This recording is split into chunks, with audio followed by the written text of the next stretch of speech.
Welcome to Telangana recipes. ఈరోజు మనం గోంగూర పచ్చడి ఎలా చేయాలో తెలుసుకుందాం. ముందుగా వాష్ చేసిన గోంగూరను ఒక గిన్నెలో తీసుకొని స్టవ్ వెలిగించి స్టవ్ పైన పెట్టుకోవాలి. తర్వాత పక్క స్టవ్ మీద ఒక గిన్నె పెట్టి అందులో 2 టేబుల్ స్పూన్ ఆయిల్ వేసుకొని ఎండుమిర్చిని వేసుకోవాలి.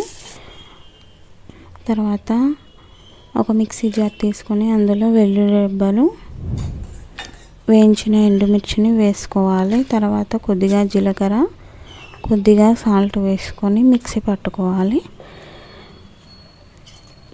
గోంగూరలో వాటర్ ఉండొద్దండి, కొద్దిగా పసుపు వేసి ఉడికించాలి. గోంగూరలో వాటర్ లేకుండా, అస్సలే వాటర్ లేకుండా చూసుకొని దగ్గరగా ఉడకబెట్టుకోవాలి. మిక్సీ జార్లో ఎండుమిర్చి మిక్సీ పట్టాను. చూడండి, వాటర్ అస్సలే లేవు. తర్వాత గోంగూరను మిక్సీ జార్లో వేసుకోవాలి. చల్లారిన తర్వాత మిక్సీ పట్టాలి. కొద్దిగా సాల్ట్ వేసుకున్నాను, ముందు కొద్దిగా వేసుకున్నాను, అందుకని మళ్ళీ వేసాను.